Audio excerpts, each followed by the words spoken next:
দুই হিরোর সাথে একসাথে চুটিয়ে প্রেম করছেন শ্রদ্ধা কাপুর। হ্যাঁ, ঠিকই শুনছেন। জানেন কি কোন দুই হিরোর সাথে প্রেম করছেন শ্রদ্ধা? দেখুন। আর সিঙ্গেল নন শ্রদ্ধা কাপুর। বেশ কিছুদিন ধরেই গুঞ্জন চলছে অভিনেত্রী শ্রদ্ধা কাপুর নতুন প্রেমে মজেছেন। সম্প্রতি শ্রদ্ধার হিট চলচ্চিত্র তু ঝুটি হ্যায় मैं मक्कार এর লেখক রাহুল মোদির সঙ্গে প্রেমের গুঞ্জন ভেসে বেড়াচ্ছে শ্রদ্ধার। সর্বশেষ তথ্য অনুসারে এই জুটির প্রেমের গল্প বেশ জোরে সোরেই এগোচ্ছে। আবার কদিন আগে বলিপাড়ায় গুঞ্জন রটে পুরনো প্রেমিক আদিত্য রায় কাপুরের ঘরে আবারও ফিরেছেন তিনি।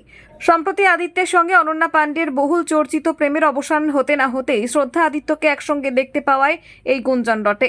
যদিও বিষয়টি এরপর আর বেশি দূর গড়ায়নি, তবে থেমে থাকছে না শ্রদ্ধার প্রেম চর্চা। এর আগে রাহুল মোদির সঙ্গে তার সম্পর্কের গুজবের কারণে শিরোনামে এসেছেন বহুবার। যদিও কেউই এই জল্পনাকে নিশ্চিত করেননি, তবে সম্প্রতি একটি ছবি সোশ্যাল মিডিয়ায় নতুন করে গুঞ্জন তুলেছে। কিছুদিন আগে শ্রদ্ধা তার ইনস্টাগ্রামে একটি ছবি পোস্ট করেন, যে ছবিতে দেখা যাচ্ছে শ্রদ্ধা একটি সোফায় বসে আছেন। তার পেছনে একটি মনোরম পাহাড়ের দৃশ্য।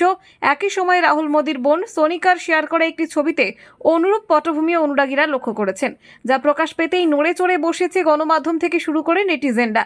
তাদের দাবি, শ্রদ্ধা রাহুল একসঙ্গে ছবি তুলতে স্বাচ্ছন্দ্য বোধ করেন, কিন্তু এর মানে এই নয় যে তারা যে কোনো সময় তাদের সম্পর্ক প্রকাশ্যে ঘোষণা করবেন। উভয়ই তাদের ব্যক্তিগত জীবনটাকে স্পটলাইট থেকে দূরে রাখতেই পছন্দ করেন। অন্যদিকে শোনা যাচ্ছে শীঘ্রই শ্রদ্ধা রাহুল একসঙ্গে সিনেমার কাজ শুরু করতে যাচ্ছেন। এরই মধ্যেই নাকি কাজটি নিয়ে প্রাথমিক আলোচনাও সেরেছেন তারা। অভিনয়ের পাশাপাশি রাহুলের প্রোডাকশন হাউসের সঙ্গে সহ প্রযোজনা করতে চান শ্রদ্ধা। তবে এমন আলোচনা গুঞ্জনকে পেছনে ফেলে 4টি ভাষায় সাবলীলভাবে কথা বলে দারুণ প্রশংসা করছেন তিনি। নেট দুনিয়ায় তার এই দক্ষতার প্রশংসা করতে দেরি করছে না সমালোচকরাও। ব্যুরো রিপোর্ট, কেবি টেলিফিল্ম।